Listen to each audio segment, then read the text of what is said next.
안녕하세요. 절대값TV의 명품PD 한PD입니다. 전세자금 대출 금리가 5%를 넘었고 주담보 금리가 6%를 넘었어. 자, 시중은행의 전세대출이 5%를 넘었다. 자, 이미 시장에서는 연 6%대의 금리의 주택담보대출 상품이 나오고 있다. 자, 지금은 금리 상승세가 아주 가파른 상태예요. 보통 서울의 평균 전세 가격이 6억이에요. 아마도 최소한 3억은 대출받죠. 4, 5억까지 받는 경우도 있으니까. 자, 평균 기장 3억으로 잡고 130에서 150. 자, 더 많이 대출받으면 200만 원이다. 연봉 5천을 받는데 평균 한 400. 세 후니까 한 400, 월 소득 400인 월급 소득자가 이자로, 전세 대출 이자로 130에서 150을 낸다. 임계점을 넘었다는 거죠. 자, 12월 말 기준 가계빚이 1862조. 자, 그러면 금리가 1%, 2% 오를 때마다 몇 조씩 올라간다라는. 보통 이제 부동산 상승론자들이 금리는 상관없다, 집값하고, 자, 그런 얘기를 하는데 참으로 황당한 얘기다라는 거예요. 참으로 황당한 얘기다. 자, 그 논리를 제가 설명해 드릴게요. 금리는 상승 추세인데, 자, 31일 금융권에 따르면 4대 은행, 국민은행, 신한은행, 하나은행, 우리은행, 자, 4대 시중은행의 주요 전세자금 대출 상품 금리 밴드가 연 3.57에서 5.07, 전세자금 대출 금리가 5%를 넘어섰다고 그래요. 이러한 금리 상승의 그 주요 원인은 코비드 이후에 원자재값 폭등, 원유 폭등, 그리고 우크라이나의 지정학적 위기, 자, 그것으로 인한 미국 인플레이션의 압박이에요. 자, 미국이 유가를 떨어뜨리기 위해서 계속해서 그 노력을 하고 있거든요. 그러나 인플레 지수 PCE, 오늘 나온 PCE 지수가 이게 개인 소비 지출 물가 지수인데 아주 인플레이션에 관해서는 중요한 수치인데 40년 최고를 기록했다. 자, 이 얘기는 미국이 이 빅스텝을 밟을 수밖에 없다라는 거예요. 미국이 금리 인상을 크게 갈 수밖에 없다. 자, 그러면 당연히 우리나라도 금리 상승 추세이다 라고 봐야 되겠죠. 지금 현재 상단이 5%인데 미국이 금리를 더 올리면 이게 더 올라갈 수 있다라는 거예요. 자, 그리고 우리가 지금 추경 예산을 국채 발행을 한다고 하는데 지금 이제 50조 얘기가 나오고 있는데 얼마를 발행할지는 모르지만, 자, 추경 예산 50조를 발행한다고 하면 또 금리는 올라갈 수밖에 없어요. 왜냐하면 시장에 수요가 많아지니까, 채권 발행 수요가 많아지다 보니까 금리가 올라갈 수밖에 없다라는 거죠. 자, 왜 그러냐면 이런 많은 국채가 나오면 코픽스 금리가 올라가요. 코픽스가 금리가 올라가면 전세대출 금리, 그다음에 주담보대출 금리 다 올라간다. 자, 그리고 미국이 금리 올리면 우리도 같이 올려야 돼요. 안 올리면은 일본과 같이 엔화가 폭락한다. 우리 원화가 폭락한다. 자, 원화가 폭락하면 어떻게 되겠어요?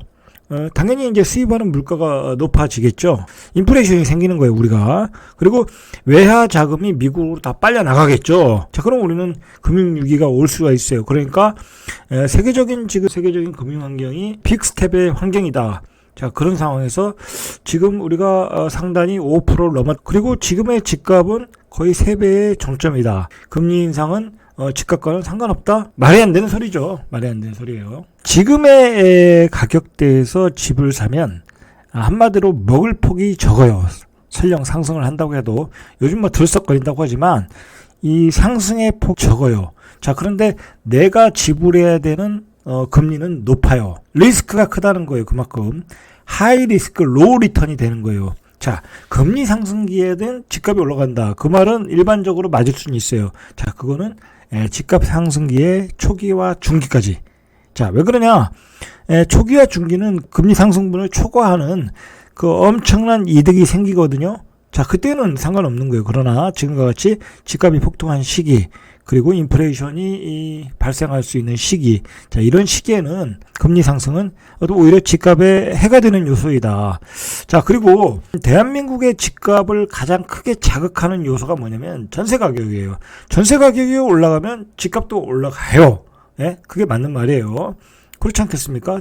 그런데 금리가 많이 상승을 하면 전세자금 대출을 많이 받을 수가 없어요. 자, 그래서 요즘 최근에 금리가 5%대 되니까 전세자금 대출을 받는데 꺼려요. 왜냐면 이자 부담이 크니까. 그러니까 전세를 월세로 전환하는 사람도 많고, 그리고 전세 갈 바에는 차라리 월세 간다고 하는 사람이 많아요.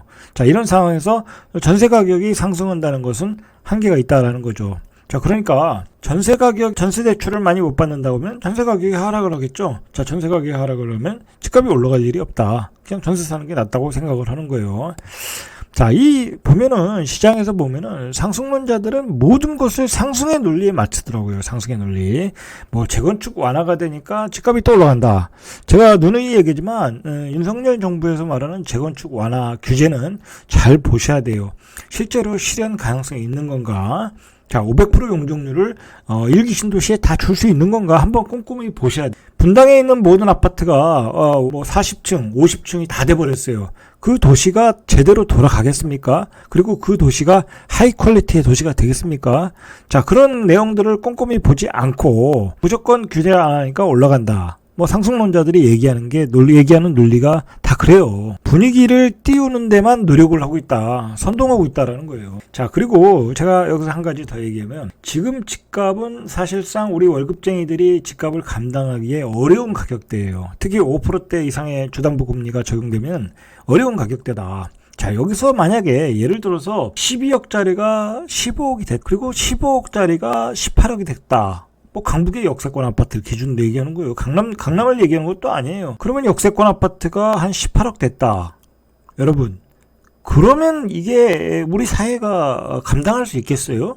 저는 감당할 수 없다고 봐요. 그리고 대한민국의 젊은이들은 모두가 희망을 가질 수가 없어요. 자, 모두 포기하고 살 수밖에 없어요. 집을 포기하고 그냥 다 월세로 사는 거야. 자, 저는 이걸 표현을 계층의 생태계가 파괴가 됐다라고 생각을 해요. 계층의 세계가 생태계가 파괴가 되는 사회가 된다. 이건 집값이 올라갈 수도 없고 오르려면 올라간다고 하면 정부에서 가만히 있을 수가 없어요. 가만히 있을 수가 없다. 오직하면 이 정도 올라왔을 때 그것 때문에 정권이 바뀌지 않았습니까? 상승론자들이 결국 그렇게 얘기하는 것은 본인들이 많은 부동산을 가지고 있고 많이 팔아야 되고 그리고 그 사람 밑에서 많은 사람들이 또 강의를 듣고 그렇기 때문에 계속 상승론을 주장하는 거예요. 하나은행의 경우 연 4.67%부터 5.07까지 상단 5%대 이미 진입했고 신한은행, 국민은행 전세자금 대출금리는 연 3.57을 시작으로 상단이 4.47. 신한은행과 국민은행이 하나은행보다는 싸네요. 무슨 이유인지 몰라도. 자, 이러한 그 전세대 기준으로 하는 금리가 있어요. 그게 바로 금융채 5년물 금리예요. 자, 이게 금융채 5년물 금리가 올라가면 전세자금 대출금리도 올라간다라고 보셔야 돼요. 일종의 기준금리다. 코픽스 기준금리와 같은 그런 기준금리 지표라고 보시면 될 것 같아요. 자, 이 금융채 5년물 금리가 28일 종가 기준으로 3.229%, 2014년 7월 9일 3.038% 이후 7년 8개월 만에 3%대를 넘었다고 그래요. 이 3%대가 세다는 얘기예요. 그 막 2014년 이후로 3%대를 넘었다는 얘기는 2014년 이전으로 돌아갔다는 얘기예요. 지금 금리가. 집값은 3배에 뛰었는데 금리는 2014년으로 돌아왔다. 요즘에 그 미국 금리를 보면 단기 금리가 장기 금리보다 높은 현상을 보여주고 있어요.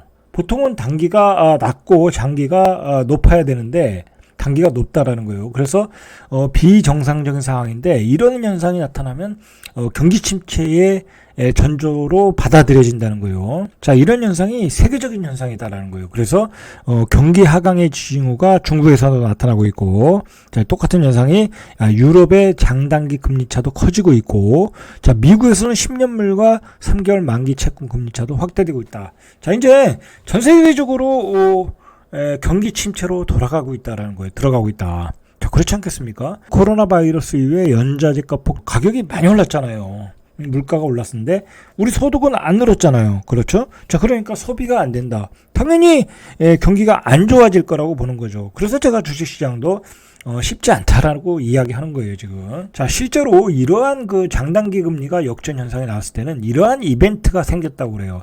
2000년 7월 7일부터 2001년 1월 19일까지도 장단기 금리가 역전되었다. 자, 경기 침체는 2001년 2월 1일 시작됐다라는 거예요. 금리 역전 기간 동안에 S&P 지수는 7.7%, 코스피는 24.5% 각각 하락했다라는 거예요. 경기 침체가 오면 주가가 올라갈 수가 없어요. 2006년 7월 21일부터 2007년 5월 25일까지 지속된 장단기 금리 역전 시기에 S&P 지수와 코스피 지수는 각각 22.6%, 31% 올랐어요. 이 당시에는 올랐어요. 그러나 당시 금리 역전 후 글로벌 금융위기가 발생했다라는 거예요. 그리고 경기 침체는 2007년 11월 1일부터 시작됐다. 자, 일단은 이렇게 장단기 금리의 역전 현상은 경기가 침체되고 또는 금융위기가 왔다라는 거예요. 인플레이션과 함께 스태그플레이션이 오고 있다라는 거예요, 지금. 자, 이런 금융 상황. 자, 이걸 우리가 좀 인식을 좀 해야 될 것 같아요, 분명히. 자, 부동산만 하시는 분들은 금융시장의 어떤 환경, 어떤 경제의 수치들을 잘 반영을 절대 안 해요. 오직 전세 가격, 오직 유동성, 뭐 그것만 놓고 값이 올라간다. 그리고 또 입지, 뭐 그 정도 요소만 가지고 이야기를 하고 있어요. 자, 어쨌든 이러한 환경에서 미국은 빅스텝을 밟을 수밖에 없다고 그래요. 그래서 미국은 기준금리를 한 번에 0.5% 인상하는 빅스텝 신호를 계속 시장에 주고 있어요. 매파가 주도를 하고 있다는 거죠. 그래서 미국의 속도에 따라 한국은행 따라갈 가능성이 높고, 지금 금융권 안팎으로는 연내 주담보 금리가 7%를 돌파할 가능성까지 나오고 있어요. 이건 뭐 연초부터 계속 나오고 있어요. 그러니까 연말에 7%가 된다. 연말에 7%가 되는데, 여러분 만약에 또 재건축이 들썩거린다고 해서, 노도광이 또 들썩거린다고 해서 젊은 30대들이 가서 연끌으면 난리가 나는 거예요. 여러분, 그리고 집값 고점에 잡아서 계속 7%대의 금리를 내보세요. 맨날 부부싸움 하는 거예요, 부부싸움. 그리고 가격이 떨어져 봐요. 그러면 멘붕이 오는 거예요. 여러분, 절대로 지금은 잠깐의 그 정권 교체기에 어떤 그 시장의 기대감으로 들썩거리는 것 뿐이거든요. 절대로 지금 사지 말아라. 제가 누누이 얘기하지만 청약의 기회가 넓어지고 있다. 실제로 지금 그 뭐 주줍에서는 높은 경쟁률이 나오지만 청약 시장에서는 미분양이 나오고 있잖아요. 그냥 나오고 있잖아요. 북서울 자이, 미아리 북서울 자이도 결국은 예비 당첨자 465명인가요? 그러면 다 포기했대잖아요. 비싸다 이거야. 별 시세 차이가 없다. 그 얘기는 뭐냐면 그 주변 가격과 별 차이 없다. 내가 뭐 이만한 이 높은 이자를 부담하고 이자 비용 생각하고 내가 고작 그거 먹으러 들어갈 수는 없다. 그 얘기잖아요.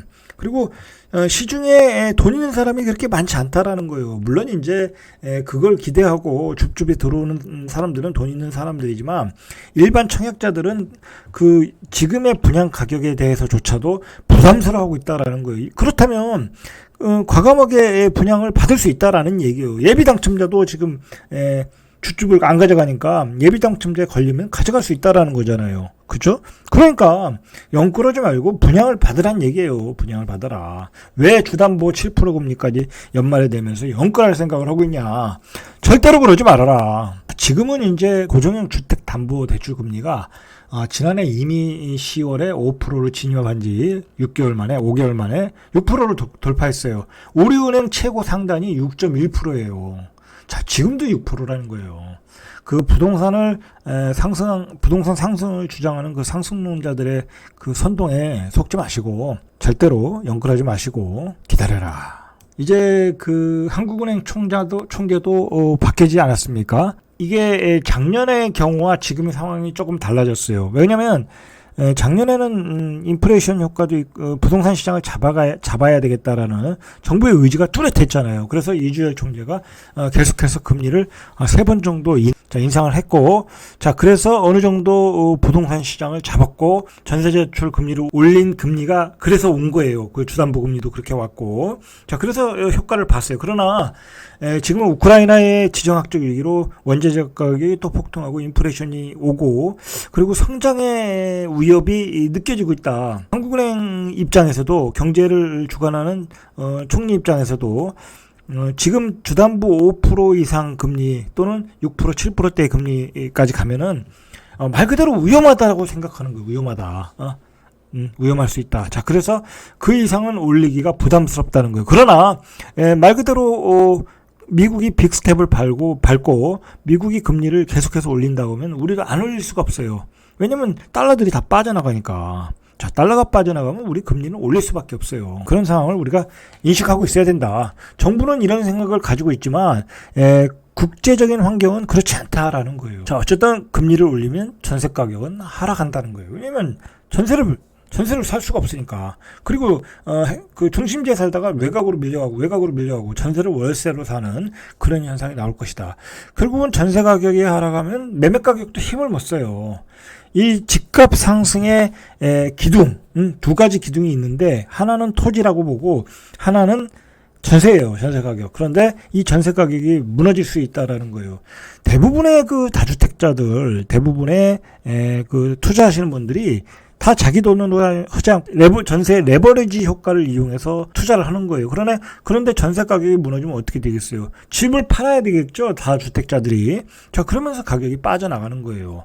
자, 지금은 고금리, 그리고 3배 오른 높은 가격, 그리고 금리 인상에 따른 전세 가격의 하락. 자, 이런 삼중고가 시장에 다가오고 있어요. 예? 이걸 우리가 인식해야 된다.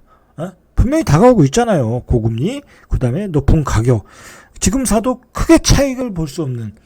여러분, 지금 사가지고 뭐 얼마나 더 먹겠어요. 내가, 먼 미래까지 생각하면 뭐 그게 수익이 날 수 있다고 하지만, 지금 사면 당분간 고생할 수 있잖아요. 굳이 그럴 필요 있겠냐 이거예요.